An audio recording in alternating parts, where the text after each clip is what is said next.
A honeymoon is meant to be the beginning of a beautiful journey, a time for love, laughter, and memories. But in the misty hills of Meghalaya, one such honeymoon ended in silence, blood, and betrayal. Just days after their wedding, a young couple from Indore vanished in one of India's most serene tourist spots. Locals found only the bride, barefoot, confused and alone, at a roadside eatery. The groom was missing, and soon, a chilling truth began to surface from the shadows of the forest. What unfolded next would shock the nation. A murder planned in love, executed in greed, and buried beneath the clouds.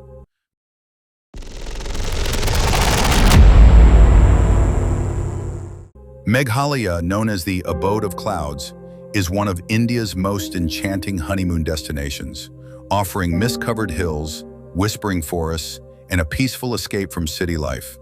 Couples are drawn to its ethereal beauty, where waterfalls like Nokalakai and Seven Sisters cascade through the green cliffs of Cherrapunji.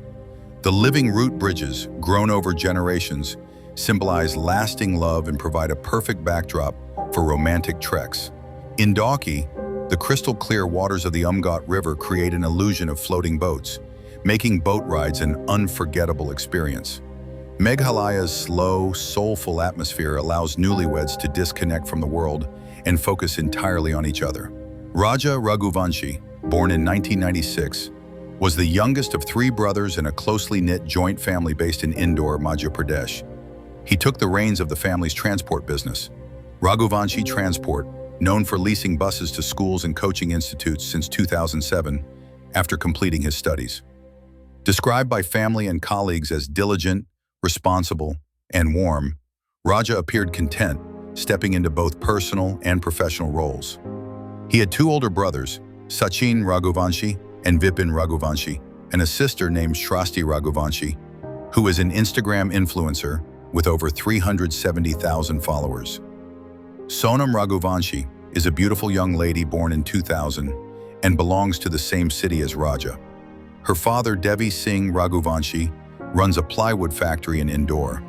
Sonam helped manage the business after shelving her MBA aspirations, an expectation tied to family duties. She has a brother named Govind Raghuvanshi. Raja and Sonam first connected through the traditional matrimonial directory, Samaj Parachai Pustika. In early October 2024, a system of arranged alliances rooted in community and ritual. Raja and Sonam seemed happy before entering the marriage. This was evident in the reels shared on Instagram by Raja's sister Shrasti. Hello, hello, तू floor पे जब है आई yellow yellow बड़ी solid मस्ती छाई Hello, hello, तू मुझे घूमने लगाई येलो येलो कंट्रोल करो मेरे भाई. By May 11, 2025, their families had organized a grand wedding in Indore. The ceremony blended family pride with cultural tradition.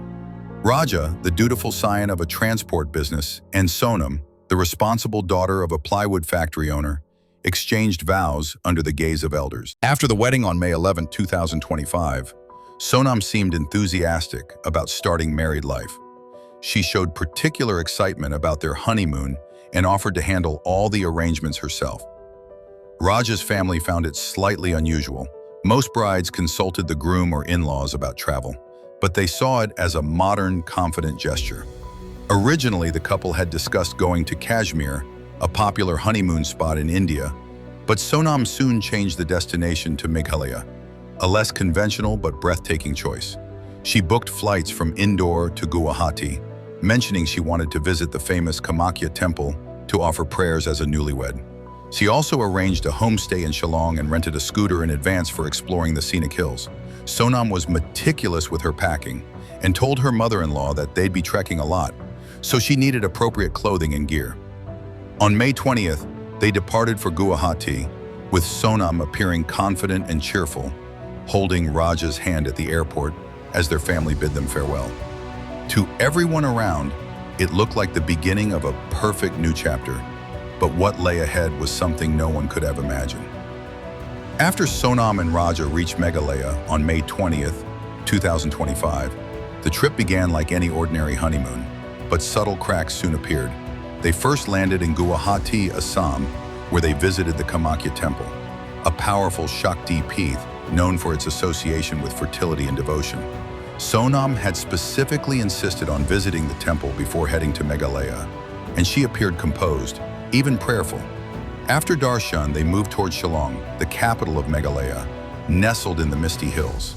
Sonam had already arranged their accommodation in Shillong, a quiet homestay rather than a touristy hotel.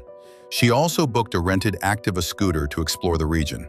Though Raja loved nature, he usually preferred easier, more relaxed travel. But Sonam insisted on exploring the trek routes near Sora, Cherrapunji, especially the living root bridges of Nongriat, a popular yet physically demanding destination. Raja, still newlywed and trusting his wife's enthusiasm, agreed. Over the next 2 days, they visited local spots and were seen in public. But something unusual stood out. They weren't posting any pictures online. Their social media remained silent, especially odd for a couple on a honeymoon. Sonam seemed to be constantly on her phone, but discreetly. Whenever Raja looked away, she was texting or checking something. She mentioned to Raja's mother over the phone that she was fasting and that the terrain was challenging, but that everything was going well. On May 23rd, Sonam convinced Raja to do the long trek to Nongriat. It's a deep jungle trail with over 3,000 steep steps and no cell phone network for large stretches. That morning, they left on the rented scooter wearing trekking attire. The last known phone call from Raja to his family was made. Around 1:43 p.m. After that, their phones went silent. That same evening, neither of them was reachable. Their scooter was later found abandoned near the Sora trailhead. Raja was missing. Sonam was nowhere to be seen. And the forest of Meghalaya had started keeping its darkest secret. May 23rd, evening. That evening, Raja's mother felt uneasy because he hadn't called, which he usually did every night. She assumed it was due to poor signal in Meghalaya. May 24th, still no call. Raja's family grew anxious. His phone was off. So was Sonam's. His mother tried multiple times, with no luck. May 25th. On the third day, concern turned into alarm. Raja's family contacted Sonam's parents, who also hadn't heard from her. This mutual silence triggered panic. Raja's brothers started calling friends in Meghalaya. No leads. That's when the family filed a missing person complaint with the Meghalaya police. As soon as the complaint was filed, the Meghalaya police treated it as a routine missing case. After all, in a state known for its remote terrains and unpredictable weather, tourists often went off-grid temporarily. But something felt off. The officers at the local station in Cherrapunji started by checking rental records. The homestay owner confirmed that the couple had left early on May 23rd for a trek, but hadn't returned. The rented scooter was still parked where they had left it, unclaimed, untouched, near the Nongriat trail entrance. A search team was deployed. Forest guards and locals were brought in. But the terrain was dense and slippery. Thousands of stone steps cut through thick forest, waterfalls crashing down steep cliffs. There was no immediate sign of struggle or a fall. No blood, no clothing, no cries for help. Then came a new clue. The police tracked Sonam's last known mobile tower location and found that while Raja's phone had gone dark on May 23rd, Sonam's had pinged towers intermittently for nearly 2 more days, moving away from the site, not staying put. That's when the police realized this wasn't a couple lost in the woods. This was something else. Police and everyone started wondering, had both of them gone missing? Or had Sonam been kidnapped during the trek? As news of the missing couple began to circulate, a local guide who regularly took tourists into the forest came forward. He had seen a couple earlier. The man seemed hesitant, the woman determined. They asked about Wei Sadong Falls, a lesser-known path off the main route. The guide remembered warning them, "The steps are slippery this season. Be careful." They didn't hire him. They went alone. This detail was small, but it helped the police narrow their search zone. The guide took the police through the same path, dense, damp, almost invisible in the monsoon mist. And then, just off the trail, a foul smell. A body, a raincoat, a broken phone. Search teams discovered Raja's body in a deep gorge near Way Sawdong Falls. It was a decomposed corpse with visible injuries to the head, and nearby were found a machete, a raincoat, pieces of clothing, and a broken phone. Following this discovery, the Meghalaya police launched a full-scale investigation. They formed a special team and started tracking mobile signals, checking CCTV footage, and questioning locals. After Raja's body was discovered in the gorge near Way Sawdong Falls on June 2, 2025, the East Khasi Hills police shifted the case from a missing person report to a homicide investigation. The body was highly decomposed with visible head injuries. Close to the body, police recovered a raincoat, a machete, clothing, and parts of a mobile phone. Clear hints of foul play rather than an accidental death. Police quickly began tracing mobile call records and location data for both Raja and Sonam. They thought somebody might have killed Raja and kidnapped Sonam. When they analyzed Sonam's call history, they noticed unusual call patterns and frequent communication between Sonam and multiple men before and during the honeymoon, particularly around the dates leading up to the murder. Police monitored movements through cell tower locations and arrested Akash Rajput, Vishal Singh Chauhan, and Anand Kurmi around June 8 to 9, 2025. These three men, when interrogated, confessed to the murder of Raja, and the most shocking part was that they had been hired and coordinated by none other than Sonam. They revealed that Sonam had lured Raja to a secluded trekking spot where the killers were waiting to ambush him. The killers also told the police that Sonam disappeared after the murder, asking them to lay low until she contacted them again. At this point, Sonam had vanished, and her whereabouts were unknown. On June 10, 2025, a call came to Govind, Sonam's brother. It was from Sonam. She had borrowed a phone from a local restaurant staff and called her brother in Indore. This was her first contact with the family after the murder. She told her brother that Raja was missing and that she was lost and scared. Her brother, alarmed, immediately called back home in Indore, and the Raghuvanshi family began to panic. The family started calling Sonam repeatedly, and she allegedly repeated the story that Raja got lost in the forest during the trek, and she couldn't find him. Raja's father immediately called the Meghalaya police, who contacted Madhya Pradesh police. Within no time, they traced her location and found Sonam, alone, barefoot, and appearing disoriented. She claimed to be lost and gave unclear details about what had happened. But the police, already armed with the confessions from her hired killers and her digital footprint, were sure she was part of the conspiracy. She was taken into custody by the Uttar Pradesh police and then transferred to Meghalaya on transit remand for further investigation and formal arrest. Once in custody, she was confronted with the evidence, the killer's statements, call records, and message history with her lover and the accomplices. Faced with overwhelming evidence, her story began to crumble. Though she still claims she is innocent, her lover Raj Kushwaha and the contract killers have confessed to the killing. Here's what happened. Raj Kushwaha was a laborer working in Sonam's factory. When she went to the factory to manage accounts, Sonam and Raj's friendship started, and soon they fell in love. Their relationship turned physical. This continued for years until one day Sonam's mother caught them red-handed. She was furious. She rejected the idea of marriage because Sonam's family was rich, Raj was a mere factory worker, and the caste difference was too large to ignore. Sonam Raghuvanshi was 24 years old. Raj Kushwaha was 21, a 3-year age gap, with Sonam being older. Sonam came from a Rajput family, upper caste, traditionally linked to warriors and landowners in North India.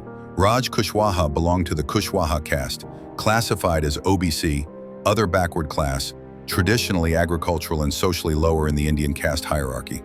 This age gap, caste divide, and class difference made their relationship completely unacceptable to Sonam's conservative family. So the family quickly arranged her marriage with Raja Raghuvanshi, a rich businessman from their same caste. Sonam tried hard to stop it but couldn't, so she plotted a plan. She told Raj, "I have a plan. I'll convince him to come alone with me. I don't know what you'll do, but you have to kill him. Then I'll become a widow. After 6 months, you can marry me. Since it's my second marriage, my parents won't oppose it. They'll thank you for marrying me." This was the plan she sketched. Sonam has told Raj that if the murder plan failed for any reason, she would push Raja off the mountaintop and tell everyone that he slipped while taking a selfie. Step-by-step planning by Sonam to kill Raja. Careful honeymoon location selection. She deliberately chose Meghalaya, a remote and less familiar destination, instead of tourist-heavy places like Goa or Kashmir. To make the murder look like a robbery, she told Raja to wear expensive gold and diamond jewelry. That way it would seem like he was killed for his valuables. The region's dense forests, deep gorges, and lack of surveillance made it ideal for the crime. Temple visit as distraction. She suggested a visit to Kamakhya Temple to make the trip seem spiritual and harmless, reducing suspicion from both families. Sending live locations. Sonam was regularly sending the live locations to Raj Kuswala so that he can plan accordingly. Solo planning and arrangements.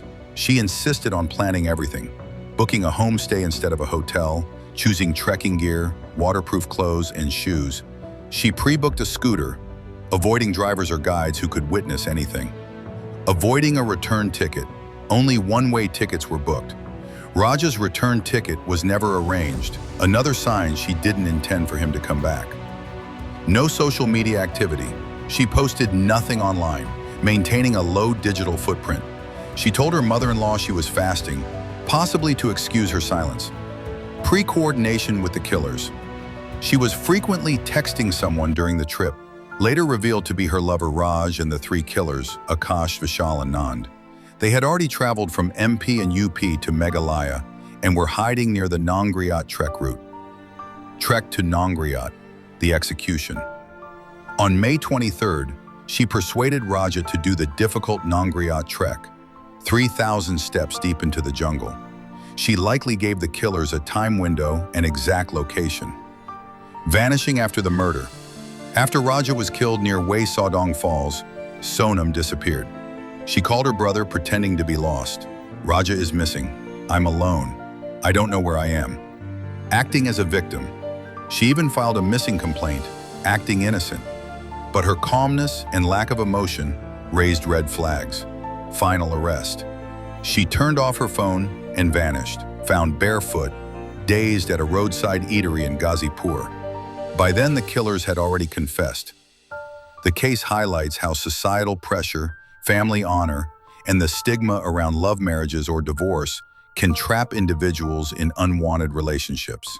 Sonam's inability or unwillingness to oppose the marriage openly, possibly due to fear, led her down a tragic path. It raises serious questions. Why is love still taboo in many Indian families? Why is divorce seen as a disgrace instead of a right? The incident urges a rethinking of traditional norms.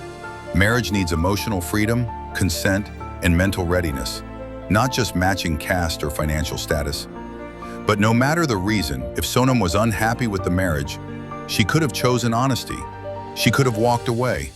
Instead, she orchestrated a cruel deception that ended in blood. Taking an innocent life because of a lack of love is heartless, and for that, she deserves the maximum punishment.